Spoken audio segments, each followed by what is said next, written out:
Now again, British Prime Minister Boris Johnson resigned as the leader of the UK and the leader of the Conservative Party following a string of resignations by his ministers and, of course, key officials amid the latest ethical scandal to engulf him.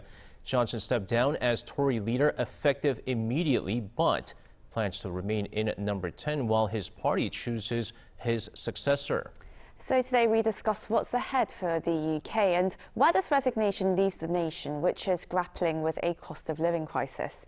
For this, we connect with Mark Shanahan, Head of Politics and International Relations at the University of Reading. Lovely to see you, Mark. Thank you for joining us. And, well, a very hectic day for you, I imagine. A lot going on. And, well, after surviving a series of scandals, including partygate, of course, it looks like Boris's luck finally ran out, and the final straw proves to be revelations about Johnson's awareness of the complaints made against Chris Pincher, the Conservative Deputy Chief Whip, of course, who stepped down after allegations that he groped two men at a private club. And, well, Mr. Johnson's Health Secretary and the Chancellor, they were the first to resign on Tuesday night, leading 57 others. But 24 hours ago, it seemed that Boris might still put up a fight. So what happened? Well, one has to consider Boris Johnson as pretty unique in politics.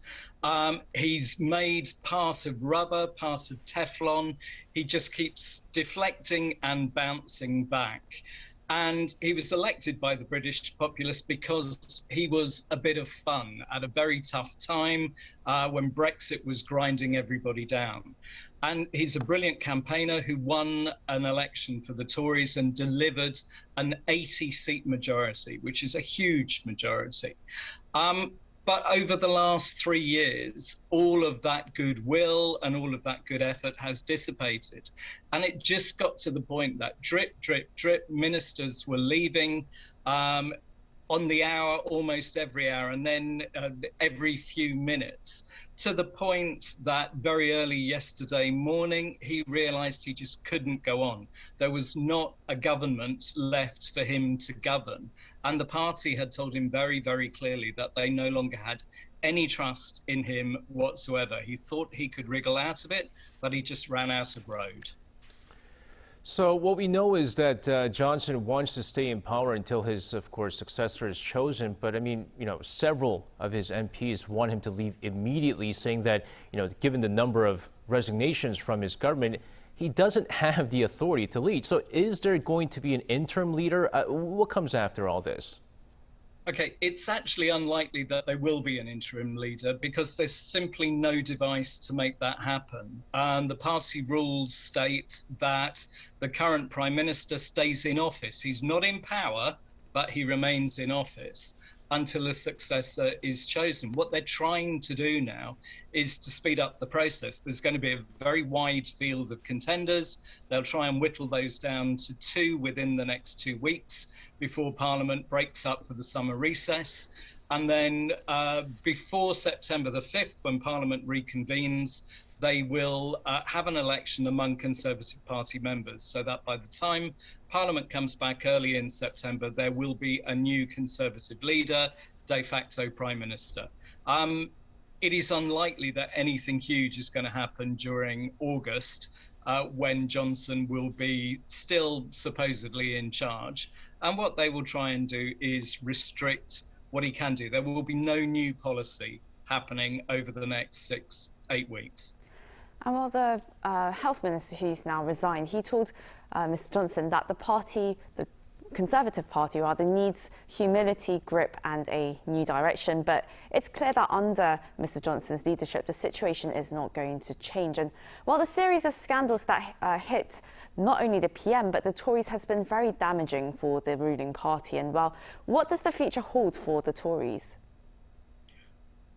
The Tories need a complete reset. Johnson's fall has been entirely of his own making. He is untrustworthy. He's been found not to be trusted by his own MPs, by his wider party, and now by the country. There is no longer any faith in him. We've lost a lot of trust in politics. He has tarnished the reputation of Parliament. He's really trashed process across the country. So the Conservatives, if they want to be elected at the next general election, have to show that they are trustworthy, that people actually can do business with them, that they are going to represent the country to the highest possible degree, unlike Johnson, who pretty much now, his reputation in the UK is that he was only in this for himself. Now the party has to show that it's actually in politics, in the business of government, for the wider population. Just very quickly here, how are the British people kind of feeling about this leadership vacuum, especially of what's going on right now globally, right? The cost of living crisis, and also what does it also mean for the aftermath of Brexit?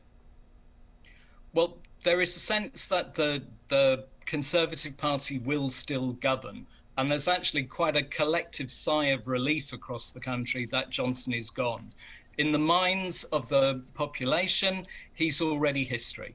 We want a new leader in place fairly quickly, hopefully, by the end of the summer. And then it's about trying to get the UK working again. At the moment, there's a bit of a state of economic paralysis. Things are not good. And we need new policy, new action, and a new sense of enthusiasm for the business of government from the ruling party. Well, thank you so much for your insights today, Professor Mark Shanahan at the University of Reading. Thank you.